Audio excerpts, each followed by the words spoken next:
Assalomu alaykum azizlar. Hozir karomdan ajoyib salat tayyorlaymiz. Bizga kerak bo'ladi bitta o'rtacha kattalikda karom, petrushka, zelinlar, bodring, qizil bulg'or qalampir, bolgarskiy va bitta piyoz. Hozir bularni birin-ketin to'g'rashni boshlaymiz.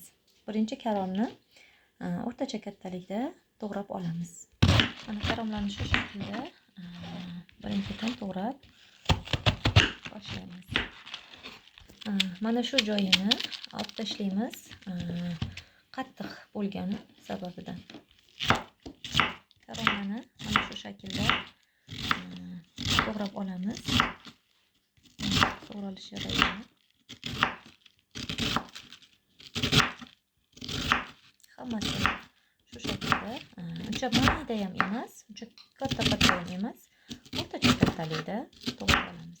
Men to'g'ragan bo'lib olgan karomlarimdan mana shunaqa bittasini, ya'ni men 2 bo'lagini ishlatdim.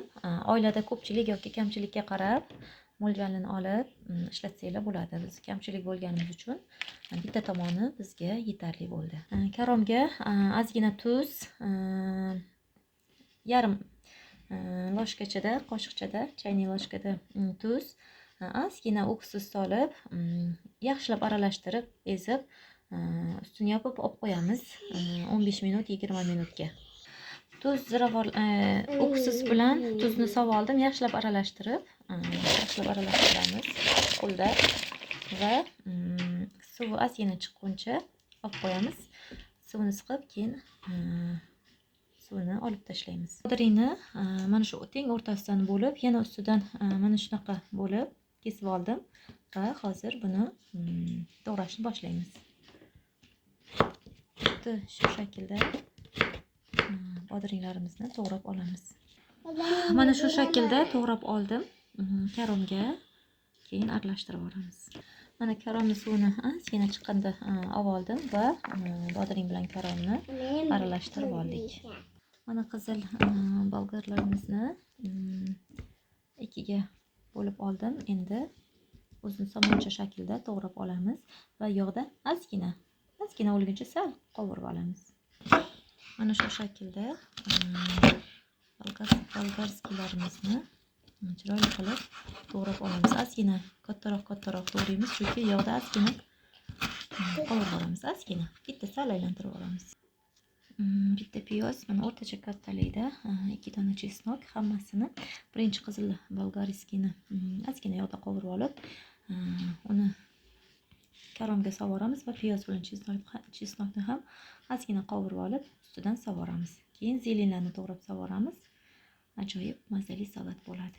Qizil bolgarskiylarni mana shunaqa ozgina yog'da ozgina o'ldirib olamiz.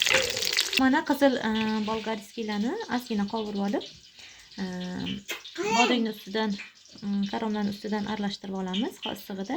Keyin chesnoki bilan piyozni xuddi shu yog'da qovurib olamiz. Mana piyozlarni ham ozgina qovurib olamiz. Yaxshi o'lib kelishiga mazali ta'm beradi. Qizil piyoz bo'lsa, yanada ham mazza beradi.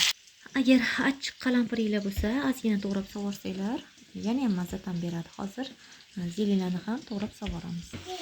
Mana shu qizib turgan vaqtda piyozni ham savoramiz. Endi universal ziravorlardan aralashtirib savoramiz. Ham yaxshilab aralashtirib savoramiz. Endi hammasini yaxshilab aralashtirib olamiz.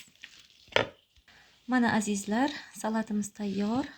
Juda ham mazali, ham ozdiradi, ham yengilgina. Taomlarni bo'lganingizdan keyin yesangiz ham hazm qiladi. Juda ham mazali. Hammalarga qilib ko'rishingizni tavsiya qilaman. Ko'rinishi ham juda ajoyib.